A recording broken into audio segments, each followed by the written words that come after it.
دنیا کا نظام اسلام پر ہے، ایمان پر نہیں ہے۔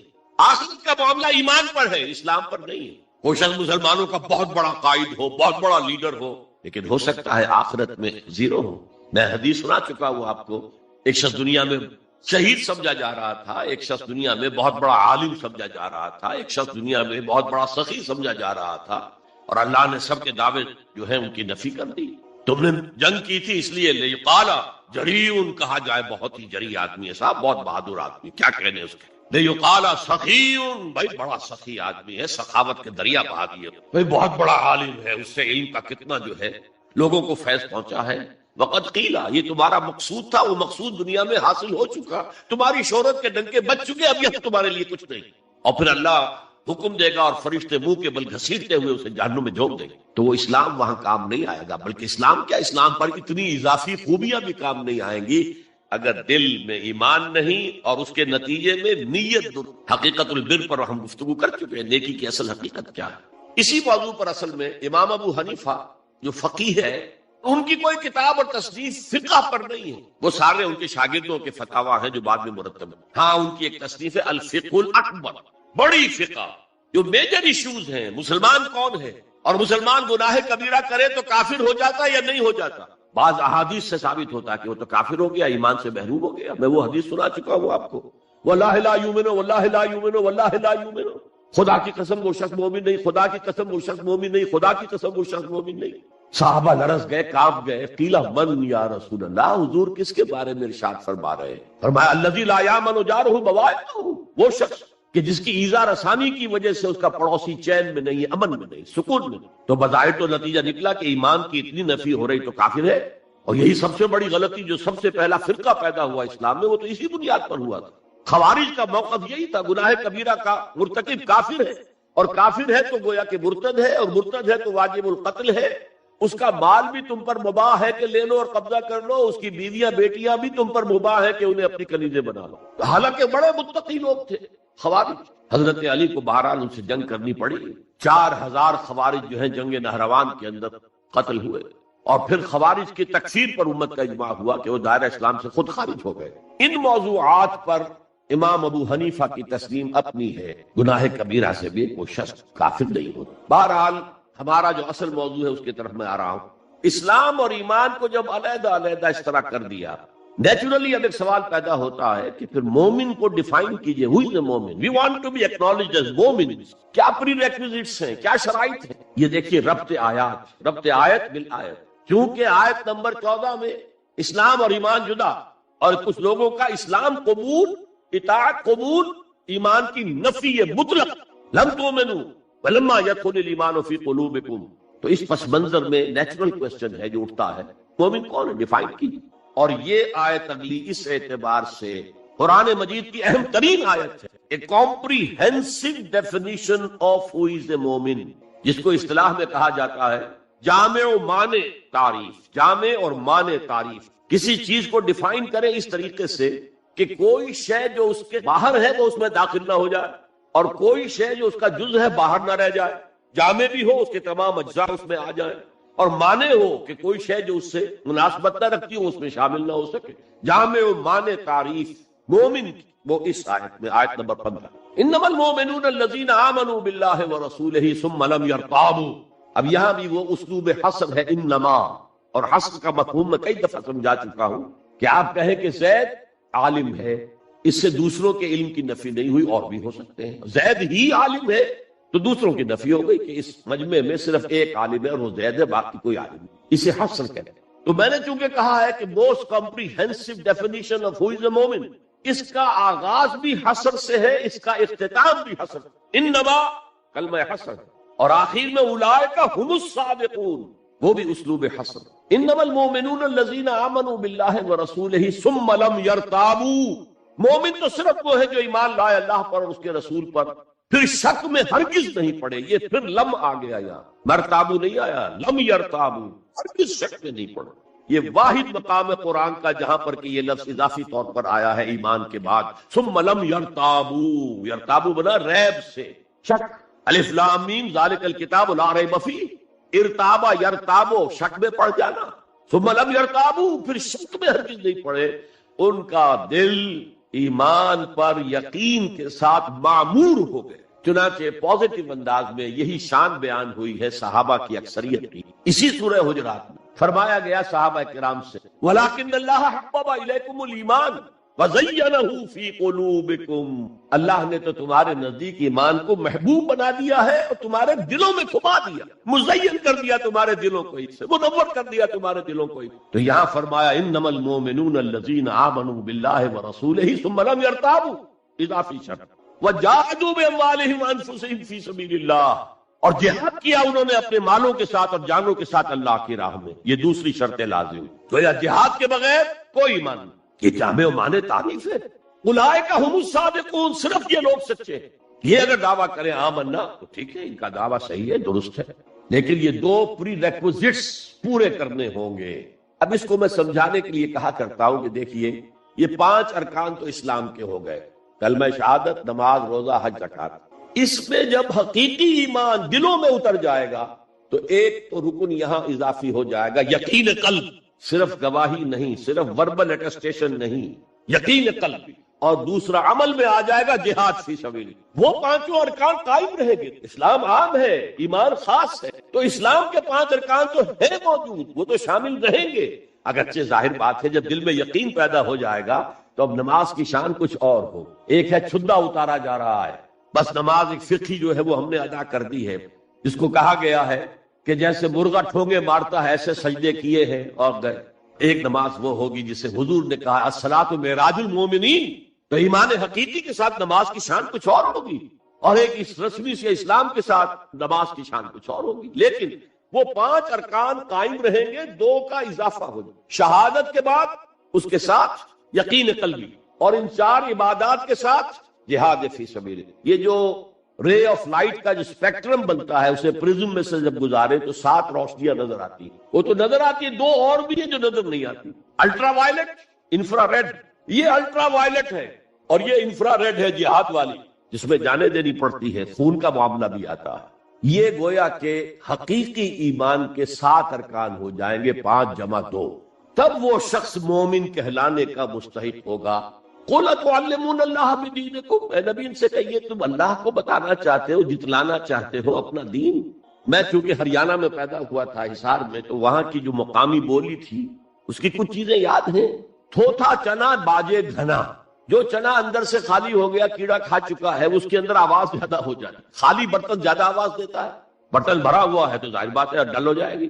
تو وہاں تھوتھا چنا، کھوکھلا چنا، باجے گھنا، اس کی آواز جو ہے زیادہ آتی ہے.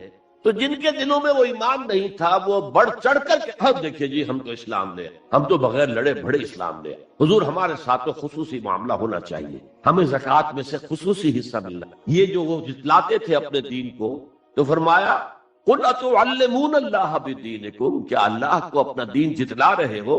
وَاللَّهُ يَعْلَمُ مَا فِي السَّمَاوَاتِ وَمَا فِي الْأَرْضِ، اللہ کو تو معلوم ہے جو کچھ آسمانوں میں ہے اور جو کچھ زمین میں ہے. وَاللَّهُ بِكُلِّ شَيْءٍ عَلِيمٌ، اللہ کو ہر چیز کا جاننے والا ہے. اگر حقیقی ایمان تمہارے دلوں میں تو اللہ کو معلوم ہے، اور جیسا ایمان تم لائے ہو اللہ جانتا ہے اس کو. آیا واقعی صدق دل کے ساتھ ہے یا نفاق کے اور دھوکے کے ساتھ ہے، یا یہ کہ خالی اسلام ہے، زیرو لیول. یمنون علیک ان اسلموا، اے نبی یہ آپ پر احسان دھر رہے ہیں کہ ہم اسلام لے آئے. دیکھیں جی ہم نے تو اطاعت قبول کر لی، آپ نے قریش سے تو اتنی جنگیں کی ہیں، فلاں سے تو اتنی جنگیں کی ہیں، آپ کے ساتھ ہی اتنے شہید بھی ہوئے، ہم نے تو جنگ نہیں کی، ہم ایسے ہی مان لے آئے ہیں. تو گویا کہ احسان ہے ہمارا. یمنون علیک، مننا یمنو احسان دھرنا. یمنون علیک ان اسلموا قل لا تمنوا علی اسلامکم، کہہ دیجئے مجھ پر اپنے اسلام کا احسان مت دھرو. بل اللہ یمن علیکم ان ہداکم للایمان، بلکہ اللہ تم پر احسان دھرتا ہے کہ تمہیں اسلام کا راستہ دکھا دیا. تم اسلام میں آ گئے ہو تو ایمان کا راستہ تمہیں دکھا دیا ہے، اب عمل کرتے رہو گے تو ایمان پیدا ہو جائے. یہ میں نے عرض کیا تھا کہ یہ کیفیت اثبات الاسلام بغیر الایمان یہ مستقل نہیں ہے، یہ عارض.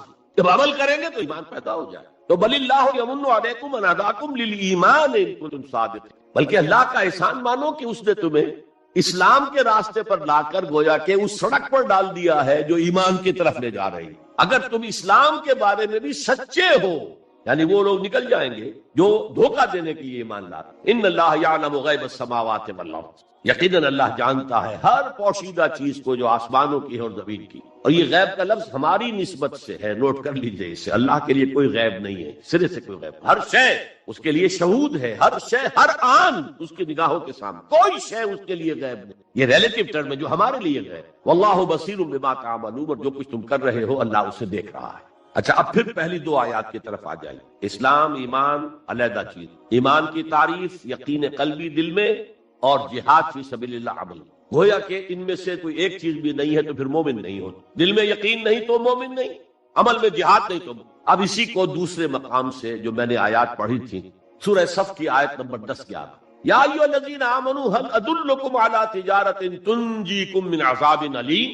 اہل ایمان، کیا میں تمہاری رہنمائی کروں اس تجارت کی جانب جو تمہیں جہنم کے عذاب سے بچاتا، نجات دے. سوالیہ انداز، یہ قرآن کا بھی انداز ہے، حضور کا بھی انداز تھا. پہلے سوال کیا جائے تاکہ اذہان سوچنے کی طرف آمادہ ہو جائے، تیار ہو جائیں جب آگے کیا بات آ رہی. حضور بھی سوال کیا کرتے تھے، اتدرون من المفلس، تم جانتے ہو مفلس کسے کہتے ہیں؟ اکثر و بیشتر صحابہ کا جواب ہوتا تھا اللہ ورسولہ عالم، اللہ اور اس کا رسول بہتر جانتے. پھر حضور دوبارہ پوچھتے تھے تو اپنی اپنی سمجھ کے مطابق جواب دیتے تھے. المفلس عندنا ما لا درہم لہ ولا دینار. حضور ہم مصرف اسی کو سمجھتے ہیں جس کے پاس نہ درہم ہے نہ دینار. فرمایا نہیں، میری امت کا مفلس وہ ہوگا جو قیامت میں حاضر ہوگا تو نمازوں کی بھی بہت بڑی گٹھری لے کر آئے گا، روزے بھی ہوں گے، عمرے بھی ہوں گے، حج بھی ہوں گے، نیکیوں کی بہت بڑی بڑی گانٹھیں ساتھ ہوں گی، لیکن حقوق العباد میں اس کو تاہی کی. قد اکل مال ھذا، اس شخص کا مال ہڑپ کر لیا ہوگا غلط طریقے، بہنوں کا حصہ وراثت میں کھا لیا ہوگا، کسی پر تہمت لگائی ہوگی، کسی کی غیبت کی ہوگی، اور وہ سارے دعوے دار جمع ہو جائے، اللہ اس شخص نے میرے ساتھ یہ کیا، اللہ اس شخص نے میرے ساتھ یہ کیا، تو اس کی نیکیاں سب دے دی جائیں گی. اچھا بھائی، وہاں کوئی اور کرنسی تو ہے نہیں کہ اتنے ہزار جرمانہ یا اتنا لاکھ جرمانہ. اچھا، تم اس کی نمازیں لے جاؤ، تم اس کے روزے لے جاؤ، تم اس کے حج اور عمرے لے جاؤ، خالی ہو گیا. اور دعوے دار اب بھی باقی ہیں، تو ان کے گناہ اب ان کے حساب میں پڑنے شروع ہوں، اور وہ ان کے گناہوں کے بوجھ تلے دب کر جہنم میں جھونکا. یہ مفلس ہے. یہ انداز تھا، یہ قرآن کا بھی انداز ہے اور یہی حضور کا انداز تھا. یا ایھا الذین آمنوا هل ادلکم علی تجارۃ تنجیکم من عذاب علیم. اے ایمان والو، اے ایمان کے دعوے دارو، یا اے وہ لوگوں جو ایمان قانونی حاصل کر چکے ہو، یا اے وہ مسلمانوں جن کی رسائی ابھی تک حقیقی ایمان تک نہیں ہوئی. یا ایھا الذین آمنوا هل ادلکم علی تجارۃ تنجیکم من عذاب علیم. کیا میں بتاؤں تمہیں وہ تجارت، وہ کاروبار جس کا نفع کیا ہوگا کہ جہنم سے چھٹکارا پا جاؤ. اب یہاں ایک منٹ رک کر توقف کر کے نظم کلام کے اعتبار سے ایک نتیجہ سامنے لے آئیے. اگر وہ تجارت نہیں کرو گے تو جہنم سے نجات کی امید یہ تمہاری وشفل تھنکنگ ہے، تمہاری آرزویں، تلک امانیہم، یہ ان کی خواہشات ہیں جنہوں نے عقیدوں کی شکل اختیار کر. کہ اللہ کا کلام ہے کہ اس میں کوئی شے جو ہے محض شاعرانہ لفاظی کے لیے یا شاعرانہ مبالغے کے لیے تو نہیں. گنجینہ مانی کا طلسم اس کو سمجھیو جو نفس کے غالب میرے اشعار میں آ گئے. تو قرآن میں جو لفظ آ رہا ہے وہ ہر لفظ اپنی جگہ پر معنی کا خزانہ ہے. هل ادلکم علی تجارۃ تنجیکم من عذاب علیم. اب جواب سنیے، تؤمنون باللہ ورسول، ایمان لاؤ اللہ پر اور اس کے رسول پر جیسا کہ ایمان لانے کا حق ہے. بات وہی ہو گئی. وہ پہلا تمہارا قانونی ایمان تھا، اصل ایمان کچھ اور ہے. اسی کو سورہ نساء میں فرمایا یا ایھا الذین آمنوا آمنوا باللہ ورسولہ والکتاب الذی نزل علی رسولہ والکتاب الذی انزل من قبل. اے ایمان کے دعوے دارو، ایمان لاؤ جیسا کہ ایمان لانے کا حق ہے، اللہ پر بھی اور اس کے رسول پر بھی، اور اس کتاب پر بھی جو اپنے رسول پر اس نے نازل فرمائی، اور اس کتاب پر بھی جو پہلے نازل کی. تؤمنون باللہ ورسولہ وتجاہدون فی سبیل اللہ باموالکم وانفسکم. بالکل وہی آیت نمبر 15 بن گئی کہ نہیں سورہ حجرات کی. ایمان لاؤ اللہ پر اس کے رسول پر، یا ایمان رکھو اللہ پر اس کے رسول پر جیسے کہ ایمان کا حق ہے، اور جہاد کرو اللہ کی راہ میں اپنی جانوں اور مالوں کے ساتھ. تؤمنون باللہ ورسولہ وتجاہدون فی سبیل اللہ باموالکم وانفسکم ذالکم خیر لکم ان کنتم تعلمون. یہی تمہارے حق میں بہتر ہے اگر تم سمجھو. اگرچہ بظاہر تو گھاٹے کا سودا ہے دنیاوی اعتبار سے. اللہ کی راہ میں جہاد کرنا جان کا اندیشہ ہے، قتال کے لیے نکلنا جان کا، جو اگر بس کے آ گئے تو ایک نئی زندگی سمجھ. ورنہ انسان میدان جنگ میں جاتا ہے تو جان ہتھیلی پر رکھ کر جاتا ہے. مال مانگا جا رہا ہے اللہ کی راہ میں، مال دے کر دنیا میں تو بہرحال دولت کی کمی کا احساس ہوتا ہے نا. اگرچہ تمہیں گھاٹے کا سودا نظر آتا، حقیقت میں یہی نفع کا سودا اگر تمہارے پاس علم حقیقی۔ اب ان دو مقامات سے جو نتیجہ میں نے نکالا، there can be no iman without jihad fi sabilillah, there can be no salvation on the day of judgment without jihad fi sabilillah۔ کس قدر اہم ہے جہاد فی سبیل اللہ کو اب سمجھنا، اس کے تقاضوں کو جاننا، اس کی شرائط کا فہم حاصل۔ اس ضمن میں جو دنیا میں آج غلط فہمیاں پھیلی ہوئی ہیں اور زبردستی پھیلائی بھی جا رہی ہیں جان بوجھ کر، اس کا اصل سبب ہم خود ہیں۔ ہماری بہت بڑی غلطی ہوئی کہ ہم نے جہاد اور قتال کو ہم مانی قرار دے۔ یہ بھی جوڑا وہی ہے، عام اور خاص، لیکن جہاد اور قتال یہ ہم مانی نہیں ہیں، سینونیمس نہیں ہیں۔ اسی لیے میں نے سورہ صف کی آیت نمبر 4 بھی آپ کو سنائی۔ اب یہ اس اعتبار سے جہاد اور قتال فی سبیل اللہ پر قرآن مجید کی جامع ترین صورت ہے، کل 14 آیتیں، اس میں جہاد فی سبیل اللہ کا ذکر بھی ہے، یہ آیت نمبر 11 کے اندر، اور آیت نمبر 4 میں قتال فی سبیل اللہ کا حکم۔ ان اللہ یحب الذین یقاتلون فی سبیلہ صفا کانہم بنیان مرصوص۔ اللہ کو محبوب تو وہ بندے ہیں اس کے جو اس کی راہ میں جنگ کرتے ہیں صفیں باندھ کر گویا کہ سیسا پلائی ہوئی دیوار۔ قتال فی سبیل اللہ، جہاد فی سبیل اللہ، دو اصطلاحات ہیں، ان کا مفہوم بالکل ایک تو نہیں ہو سکتا۔ ہمارے ہاں ان دونوں کو مترادف قرار دے دیا، اس کے نتائج کیا نکلے؟ قتال ہر وقت تو ہوتا ہی نہیں، لہذا جہاد ثانوی شے ہو، اس کی اہمیت ہی نہیں رہی، وہ جو بیک برنر کی جگہ ہوتی ہے وہاں رکھ دیا۔ بعض لوگوں نے ایک اور غلطی کی اس کے برعکس، جہاد کی اہمیت کے پیش نظر انہوں نے اسے ارکان اسلام میں داخل کر دیا۔ یہ بہت بڑی جسارت ہے، اس لیے کہ متفقون علیہ حدیث حضرت عبداللہ ابن عمر سے میں سنا چکا ہوں، 5 ارکان اسلام کے، اور حدیث جبرائیل میں اسلام کی ڈیفینیشن وہی 5 چیز، چھٹی چیز داخل کرنے کا کسی کو حق نہیں۔ ارکان اسلام میں جہاد فی سبیل اللہ شامل ہے، ارکان ایمان میں شامل ہے۔ There can be no ایمان without جہاد فی سبیل اللہ، and there can be no salvation، نجات کا کوئی امکان نہیں ہے اگر جہاد فی۔ ہم نے مترادف بنا کر ایک طرف تو سیکنڈری حیثیت دے دی اس، اور اس سے ستم بالائے ستم، مسلمان جنگ کرے وہ جہاد فی سبیل اللہ ہے۔ مسلمان بادشاہ ہے، زانی ہے، شرابی ہے، بدماش ہے، عیاش ہے، اور وہ صرف کسی اپنے پڑوسی غیر مسلم ملک پر حملہ کر رہا ہے تاکہ اس کی ریونیوز بڑھ جائیں، اس کی آمدنی بڑھ جائے، اس کی عیاشیوں کا میں اضافہ ہو جائے، وہ اور زیادہ بڑے محل بنائے، تو اس کی جنگ جہاد فی سبیل اللہ ہوگی۔ ہم نے بدنام کیا جہاد فی سبیل اللہ۔ اب غیر مسلم تو یہ سب کچھ دیکھتے ہیں، جہاد کسے کہتے ہیں؟ اسی کے اعتبار سے پھر مفہوم ان کے سامنے آتا۔ یہ مغالطہ ہم نے ڈالا، اس کے نتائج آج ہم بھگت رہے ہیں۔ اب سمجھیے مثبت طور پر جہاد فی سبیل اللہ ہے کیا، اس کے مراحل کیا۔ ایک 9 سٹوریڈ بلڈنگ کا آپ تصور کریں گے جس کی اس نویں منزل پر جا کر قتال آئے گا، اس سے پہلے نہیں، لیکن اس سے بھی پہلے لفظی معنی کیا ہے جہاد کے؟ جہاد کا لفظ بنا جوہد سے، جوہد کے معنی کوشش، جد و جہد اردو میں عام بولتے ہیں، اور آج کے عنوان میں بھی جد و جہد ہی کا لفظ استعمال ہوا، لیکن جیسا کہ میں نے کہا تھا مختلف ابواب میں آنے سے معنی بدلتے ہیں۔ جہاد یا مجاہدہ، جوہد یک طرفہ ہے، کوشش، کسی کام کے لیے آپ کوشش کر رہے ہیں، to exert yourself for something, for some objective. لیکن جہاد یا مجاہدہ بنے گا جبکہ 2 افراد ایک دوسرے کے مقابلے میں آ کر کوشش کر رہے ہیں، رساکشی ہو رہی ہے۔ لہذا کوشش اور کشاکش، اس میں جو فرق ہے، رساکشی ایک ٹیم ادھر ہے ایک ادھر ہے، وہ رسے کو ادھر کھینچ رہی ہے وہ ادھر کھینچ رہی ہے، تو یہ 2 طرفہ عمل ہے، جہاد یا مجاہدہ۔ اسی طریقے سے قتل اور مقاتلہ یا قتال، کوئی شخص جا رہا تھا آپ نے شوٹ کر دیا، یہ قتل ہے، یک طرفہ عمل ہے۔ 2 فوجیں آپ نے سامنے ہیں، یہ ان کو قتل کرنا چاہتے ہیں، وہ ان کو قتل کرنا چاہتے ہیں، یہ قتال ہے، یہ جنگ ہے یا مقاتلہ ہے، دونوں مصدر ہیں یہ، جوہد، کوشش۔ اچھا انگریزی میں آپ کیا کہیں گے؟ To strive for something, کسی چیز کے لیے کوشش کرنا۔ اور جہاد کیا ہوگا؟ To struggle against something, وہ اگینسٹ ہوگا، اسٹرگل، محنت۔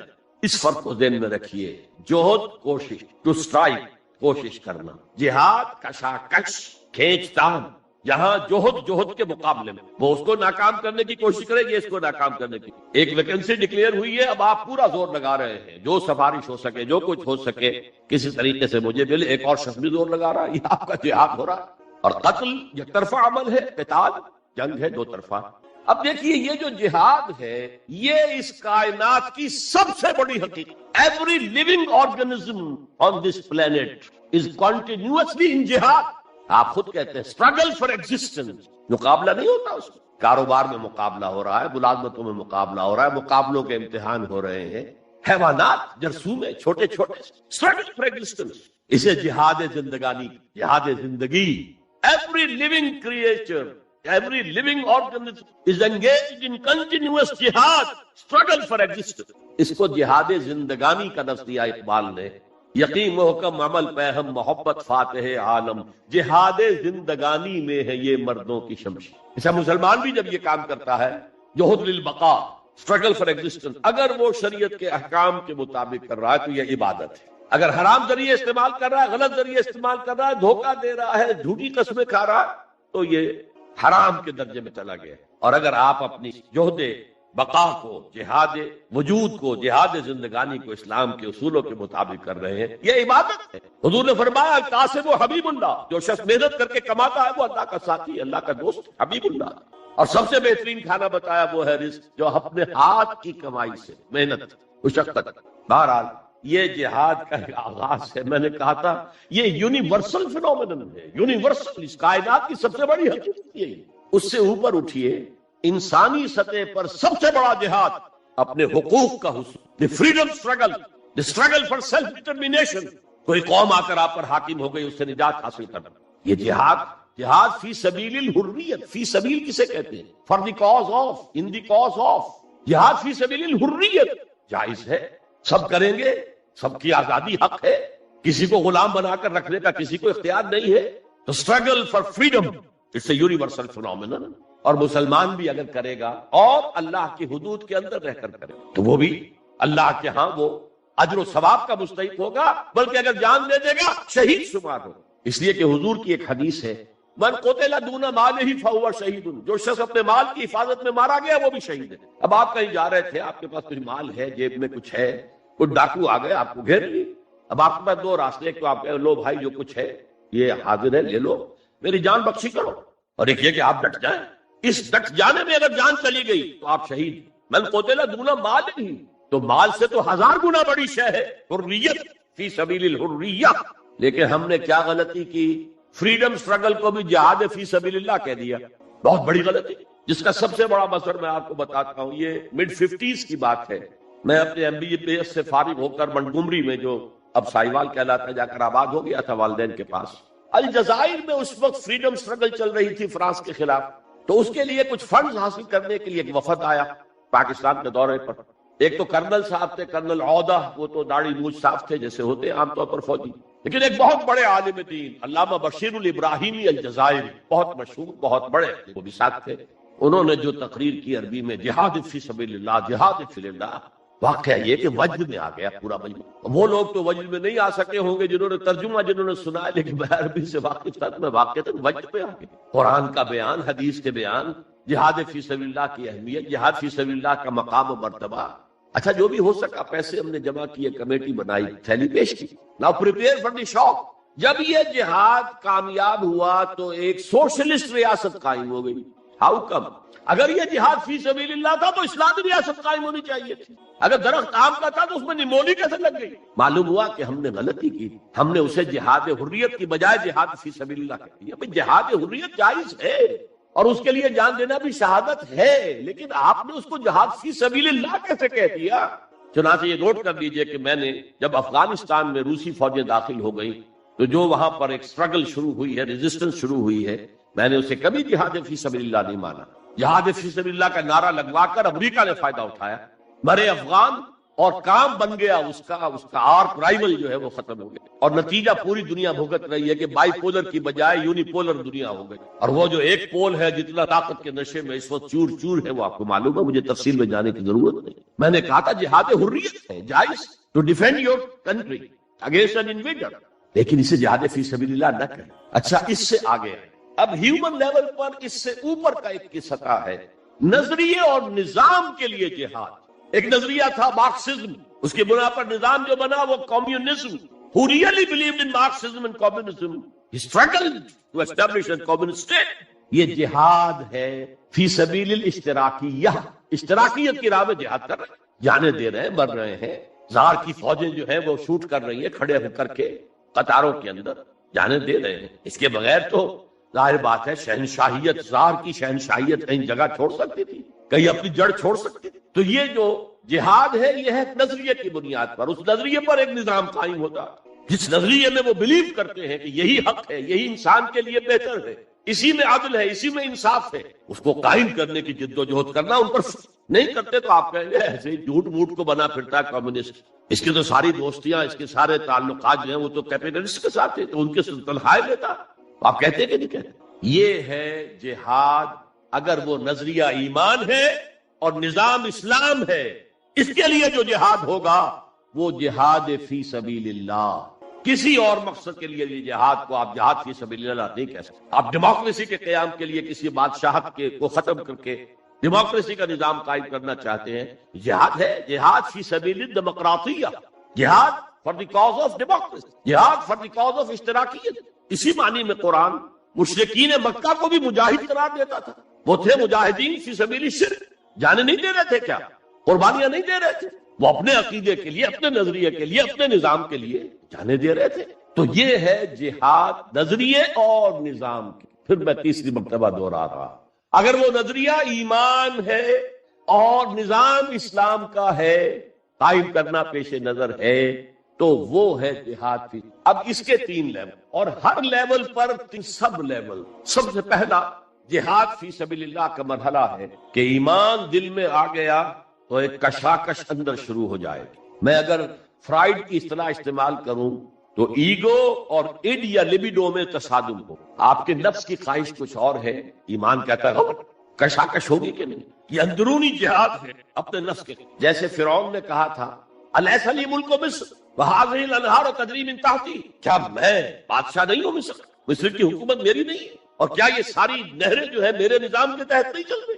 اسی طرح برا نہ مانیے، ہمارا نفس کہتا ہے یہ جسم میرا ہے، میری ملک ہے، مائی ڈومین، میری خواہش پوری کرنی ہو۔ جیسے اس نے کہا میں نہیں جانتا کوئی خدا ہے میرے سوا اور میرے اوپر، میں نہیں مانتا، نفس بھی کہتا میں نہیں ماننے کو تیار، کیا حلال ہے کیا حرام ہے، کیا جائز ہے کیا ناجائز، میری خواہش پوری کرو۔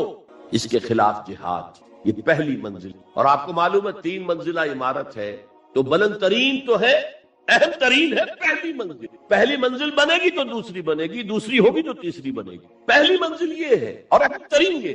اسی لیے مولانا روم نے کہا نفس ماں ہم کم طرز فرعون نیست، میرا نفس بھی فرعون سے کم نہیں ہے، لیکن ایراعون نیست، اس کے پاس لاؤ لشکر تھا، اس نے زبان سے بھی کہہ دیا تھا انا ربکم الاعلی، میں ہوں خدا۔ میرا نفس بیچارہ اس کے پاس کوئی لاؤ لشکر نہیں، زبان سے تو یہ کچھ نہیں کہتا، اندر یہی کہتا میں بادشاہ ہوں اس وجود کا، میری مرضی۔ تو اسٹرگل اگینسٹ دس بیسر سیلف، ایک سیلف ہے اونچی سیلف، خودی، انا، ایگو، اور ایک ہے یہ بیسر سیلف، ہماری جبلتیں جو اندھی بہری ہیں، جو حلال حرام سے انہیں کوئی غرض نہیں، ان کے خلاف جہاد کرنا۔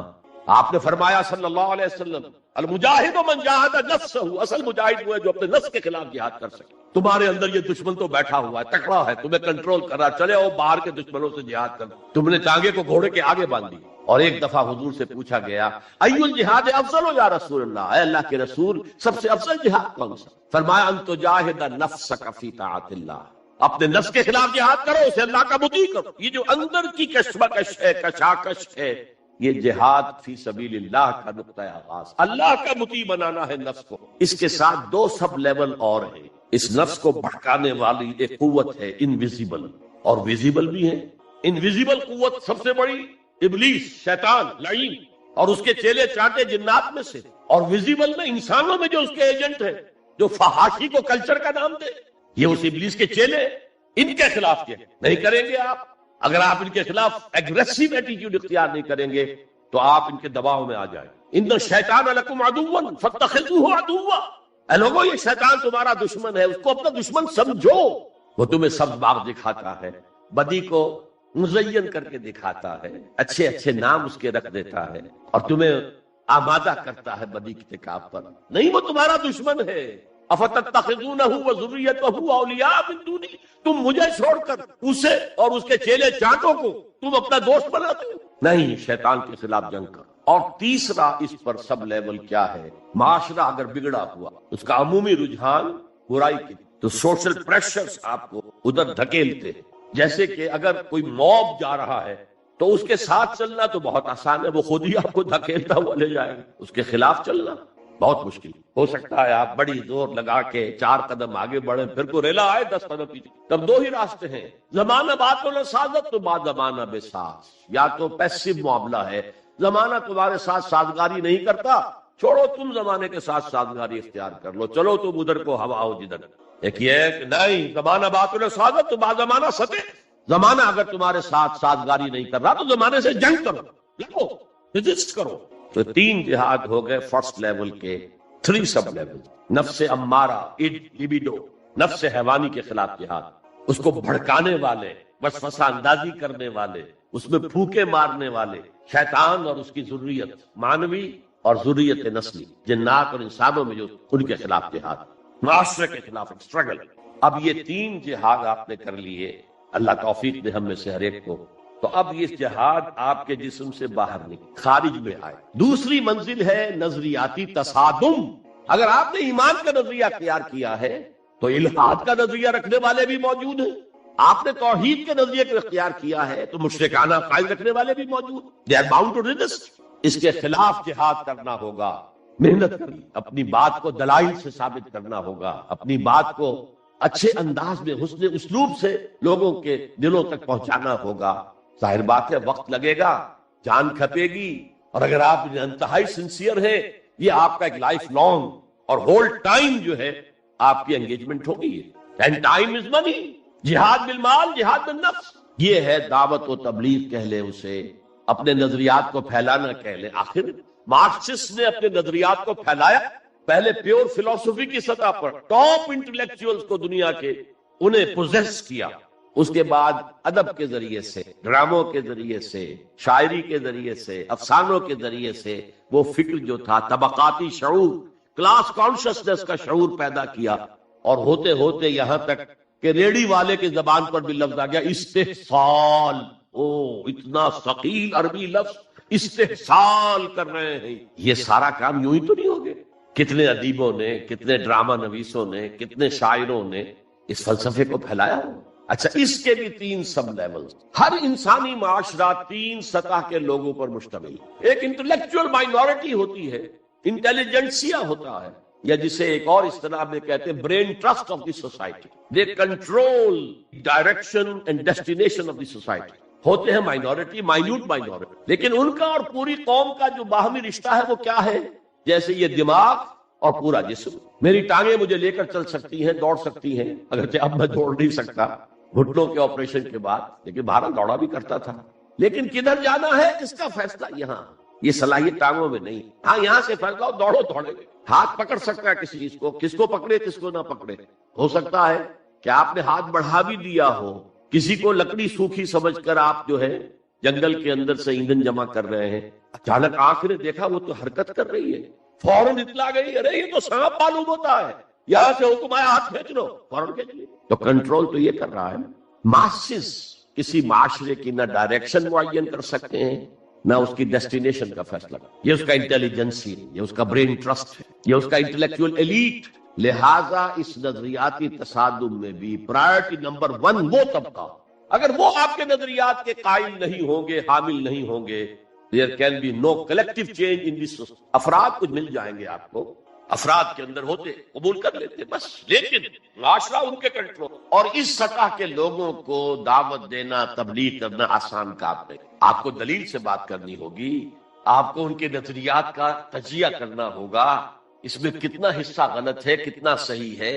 ان کے دماغوں میں مارکسزم گھسا ہوا ہے، ان کے دماغوں میں فرائڈزم گھسا ہوا ہے، ان کے دماغوں میں ڈارونزم گھسا ہوا ہے، ان کے دماغوں میں لاجیکل پازیٹیوزم گھسا ہوا ہے. ہاں، کچھ لوگ رہے ہیں آئیڈیالسٹ بھی. ایک ہندوستان میں مسلمان پیدا ہوا آئیڈیالسٹ فلسفی علامہ اقبال، اور دوسرے ہندو رادھا کرشنن، بہت بڑے آئیڈیالسٹ، اس میں کوئی شک نہیں. اور ان کو اللہ نے لمبی عمر بھی دی. انہوں نے جو تصانیف فلسفے پر لکھی ہیں علامہ اقبال نہیں لکھ پائے. تو یہ جو طبقہ ہے یہ عام واعظ و نصیحت سے اثر قبول نہیں کرتا. Because there is a barrier in their minds, in their brains. You have to pierce through that barrier, and only then you can approach their hearts. ان کے دلوں تک رسائی نہیں ہو سکتی براہ راست جب تک کہ یہ خول جو ہے، یہ نظریاتی خول اس کو پیئرس نہ کرے. اور اس کو پیئرس کرنا آسان نہیں. وہ ذہین نوجوان، فتین نوجوان، اعلیٰ صلاحیتوں والے نوجوان اپنی پوری زندگی اسی کام کے لیے وقف کریں کہ ایک طرف ان جدید علوم و نظریات کو گہرائی میں اتر کر پڑھنا ہے اور سمجھنا ہے. جب تک آپ نظریات کو جانیں گے نہیں، نفی کیسے کریں گے؟ آپ کیسے تجزیہ کریں گے کہ اس میں یہ حصہ صحیح ہے، یہ حصہ غلط ہے؟ اور دوسری طرف قرآن کی گہرائی میں غوطہ زنی کرنی تاکہ ہدایت جو اللہ کی آئی ہوئی ہے اس کو آپ اچھی طرح سنو، اور پھر اس نور کی روشنی میں پھر آپ لوگوں کو ان چیزوں کے خلاف متنبع کریں کہ اس میں یہ غلطی ہے، اس میں یہ غلطی ہے، اکنامکس کی یہ تھیوری غلط ہے، باطل ثابت ہوتی ہے، ڈارونزم جو ہے وہ بایولوجی کے میدان میں شکست دیا جا چکا ہے. لیکن یہ کہ یہ تو کام کرنا جو ہے اٹس اے لائف لانگ. اب ظاہر بات ہے آپ کے میں شاید ہو کہ جب مارکس کتاب لکھ رہا تھا داس کیپیٹل تو اسے فاقے آ رہے، اسے کچھ سپورٹ کرتا تھا اینجلز، لیکن یہ کہ کچھ عرصہ ایسے بھی ہوا ہے کہ وہ بھی سپورٹ، لیکن پھر اس کی کتاب نے دنیا کو پوزیس کی، اس کے فلسفے نے لوگوں کو اپنی گرفت میں لیا، تبھی تو پھر انقلاب برپا ہوا. اسی طریقے سے جب تک کہ کچھ نوجوان اسے اپنا پوری زندگی کا کیریئر نہیں بنائیں گے، اس کا کوئی امکان نہیں ہے کہ اس طبقے میں آپ کوئی ڈینٹ بھی ڈال سکے. اور اگر یہ نہیں ہوگا تو society as a whole, the state as a whole will never accept any change. اس سے نیچے آئیے عوام الناس، ان کے دماغ کلین سلیٹ کی طرح ہے، اس میں نہ کوئی خناس ڈارونزم کا بھرا ہوا ہے، نہ فرائیڈزم کا ہے، نہ مارکسزم کا ہے، کچھ بھی نہیں، کلین سلیٹ ہے. اس کو واعظ و نصیحت کے ذریعے ایسی بات جو از دل خیزت بر دل ریزت، دل سے اٹھے دل پہ، سادہ ترین زبان میں بھی بات کرو وہ قبول کریں گے. بس صرف اس کی ایک شرط ہے، آپ کا عمل بھی گواہی دے رہا ہو کہ آپ واقعی جو کہہ رہے ہیں اس پر خود بھی عمل. یہ اگر پہلی منزل آپ سر کر آئے ہیں تب تو ٹھیک ہے، اگر پہلی منزل آپ نے سر نہیں کی اور آپ شروع ہو گئے مبلغ کی حیثیت سے تو ایسا مبلغ جو ہے وہ اسلام کو بدنام کرے. وَمَنْ أَحْسَنُ قَوْلًا مِّمَّنْ دَعَا إِلَى اللَّهِ وَعَمِلَ صَالِحًا وَقَالَ إِنَّهُ مِنَ الْمُسْلِمِينَ. اس شخص سے بہتر بات اور کس کی ہوگی جو اللہ کی طرف بلائے اور نیک کرے اور کہے کہ میں بھی مسلمانوں میں سے ہوں، میں بھی کوئی بڑا اونچا آدمی نہیں ہوں، کوئی بہت اعلیٰ تم سے برتر نہیں. کہ خاص لیول پر جب انسان دینی اعتبار سے پہنچ جاتا ہے تو اب سب سے بڑا فتنہ جو لاحق اس سے ہو سکتا ہے وہ تکبر کا ہے، دوسروں کو بنظر استحقار دے. اگر یہ نہیں ہے سنسیریٹی، اپنے مخاطب کی خیر خواہی، اس کے ساتھ آپ بات کر رہے ہیں، تو یہ ہے موعظہ حسنہ. یہ میں جو کچھ بیان کر رہا ہوں یہ سورہ نحل کی آیت، ادعو الی سبیل ربک بالحکمہ، یہ ٹاپ لیول کی حکمت سے، دانشمندی سے. اور حکمت کسے کہتے ہیں؟ عقل کا سفر فطرت کی رہنمائی میں، اس کا نتیجہ حکمت. عقل خالص کا نتیجہ فلسفہ ہے. فلسفے کی منزل سکیپٹسزم ہے یا ایگنوسٹسزم، لادریت ہے یا ارتیابیت ہے. ثم لم یرتابوا آج ہم نے پڑھا ہے، وہی ارتیابیت ہے. تھرڈ لیول ہے کہ ہر معاشرے کے اندر کچھ جنہیں ہم سمجھیں گے کہ گمراہ کن طبقات ہیں، گمراہ کرنے والے، ان کی تبلیغی سول سروس موجود ہوتی ہے، انہیں تنخواہیں ملتی ہیں اسی کی کہ وہ آپ کے نظریے کی نفی کریں اور اپنا نظریہ، اپنا عقیدہ پھیلائیں. یہ لوگ ادھار کھائے بیٹھتے ہیں، یہ سمجھنے کے موڈ میں کبھی نہیں ہوتا. ان کا تو انداز مناظرانہ ہوتا ہے، بس سمجھانا پیش نظر نہیں ہوتا. You have to meet them in their own element. اگر نہیں کریں گے تو عوام الناس پر بہت برا اثر ہوگا. عوام الناس جو ہے وہ تو پھر زیر اثر آ جائیں گے. جیسے کہ پادری فینڈر آیا تھا انڈیا میں ابھی جب کہ ایسٹ انڈیا کمپنی کی حکومت شروع ہوئی تھی، کلکتے ہی سے انگریز شروع ہوئے تھے، کلکتے ہی سے مشنری وقت شروع ہوا تھا، وہی پہلا پریس لگا تھا، وہی اردو کی بائبل چھپی تھی، اور اس نے تمام مسلمان علماء سے مناظرے کیے، بنگال کے، بہار کے، یو پی کے، سب کو ہراتا ہوا، شکست دیتا ہوا دلی پہنچ گیا. اور دلی کی جامع مسجد کی سیڑھیوں پر کھڑے ہو کر اس نے اعلان کیا، اے مسلمانوں میں وہاں سے یہاں تک آ گیا، تمہارا کوئی عالم میرا مقابلہ نہیں کر. اس کی وجہ یہ کہ ہمارے علماء نہ بائبل پڑھتے تھے نہ تورات پڑھتے تھے، ان کا اصل سبجیکٹ تھا فقہ. اس لیے کہ انہیں سرکاری جو حکومت مسلمانوں کی تھی اس کے اندر قاضی اور مفتی کے عہدے اور قاضی اور خطیب جامع مسجد کے یہ عہدے تھے. تو سول سروس کے لیے جو نصاب بنا ہوا تھا وہاں اس میں قانون کی اہمیت تھی سب سے زیادہ، تو فقہ پڑھتے اور وہی لوگ تیار ہو کر آتے تھے پوری طرح عربی سے واقف ہے، قرآن سے واقف ہے، تو مقابلہ کیسے ہو؟ اور اگر اس وقت کوئی شخص مقابلے میں نہ آ سکتا، ایک تو عجیب بات نوٹ کیجئے کہ اس وقت اسلام اور توحید کا دفاع کرنے والا سب سے بڑا ایک راجا رام موہن رائے، آئینہ تثلیث اس نے کتاب لکھی ہے جس میں کہ ٹرینٹی جو عیسائیت کی بنیاد ہے اس کی نفی کی اور توحید کا اس بات. بہرحال پادری فینڈر کے مقابلے میں کوئی اگر نہ آتا تو کیا اثر ہوتا علماء پر؟ ویسے ہمیں انگریزوں نے فتح کر لیا، ہمارے مذہب کو عیسائیوں نے فتح کر لیا، لیکن اللہ کا فضل ہوا، کرم ہوا. ضلع مظفر نگر کا ایک قصبہ کیرانہ ہے، مولانا رحمت اللہ کیرانوی رحمت اللہ علیہ وہ میدان میں آئے، انہوں نے شکست فاتح دی، فینڈر کو بھاگ گیا ہندوستان. تو یہ جدال، اس کو قرآن کہتا ہے، مناظرہ نہیں، عام لفظ استعمال ہوتا ہے مناظرہ، قرآن کہتا ہے مجادلہ. لیکن اس کے لیے بھی کیا کہتا ہے؟ جدال بھی کرو تو خوبصورت طریقے، گالن گلوچ نہ کرو، لوگوں کی توہین نہ کرو، ان کے جھوٹے معبود ہیں تو انہیں گالیاں مت دو، شریفانہ انداز میں بات کرو۔ یہ 3 لیولز دعوت میں۔ ظاہر بات ہے کہ اس طرح کے مناظرے کے لیے بھی اسپیشل ٹریننگ، اگر آپ ان مذاہب کی گہرائی میں نہیں اترے ہوئے، ان کی تاریخ کی جو ہے پورا پس منظر آپ کو معلوم، ان کے اسکرپچرز کو آپ نے نہیں پڑھا ہے، تو آپ کیسے کریں گے مناظرہ؟ تو یہ 3 سب لیولز ہیں دعوت و تبلیغ کے، جہاد کے، جس میں جان بھی لگتی ہے، مال بھی لگتا ہے۔ ایک، ادعو الی سبیل ربک بالحکمہ for the elite, intellectual elite, والموعظۃ الحسنہ فار دی کامن ماسز، وجادلہم باللتی احسن، اور جدال اور مجادلہ کرو ان کے ساتھ، لیکن بہت عمدہ طریقے سے، خوش اسلوبی سے، اس میں تہذیب ہونی چاہیے، شائستگی ہونی چاہیے۔ اگر وہ کہیں اس سے نیچے گر رہے تو مت گرنا۔ 2 لیول اور 6 سب لیول ہو گئے۔ اب آئیے، اس کا چوٹی کا جہاد ہے نظام کو بدلنا۔ مارکسزم کو مانا ہے تو فرض ہے کہ کمیونزم نافذ کرو، یہ سخت ترین اس لیے کہ ظاہر بات ہے کہ خلا تو کہیں ہے نہیں، کوئی نہ کوئی نظام تو ہے، اور وہ نظام اپنے آپ کو ڈیفینڈ کرتا ہے، وہ اسٹیٹس کو وہ چاہتا ہے، اس کے ساتھ جو پریویلیج کلاسز ہیں وہ چاہیں گی نظام یہی رہے۔ اسی کی شاخوں پر تو ہمارے آشیانے بنے ہوئے ہیں، ہمارے گھونسلے ہیں، ہمارے مفادات پر زد پڑ رہی ہے۔ گٹ up your lines, resist them. یہ معاملہ ہے جس میں تصادم، نظام تصادم کے بغیر نہیں۔ دعوت کے ذریعے آپ سلیم الفطرت، سلیم العقل لوگوں کو کھینچ لیں گے، لیکن لاتوں کے بھوت باتوں سے نہیں مانتے، جن کے ویسٹڈ انٹرسٹ ہے وہ نہیں چھوڑیں گے۔ ان میں سے بھی ہو سکتا ہے نکلنا، ابو بکر صدیق انہی میں سے تھے، عثمان غنی انہی میں سے تھے، لیکن نکل آتے، لوگ نکل آتے، لیکن اکثریت ان کو ڈٹ جاتی۔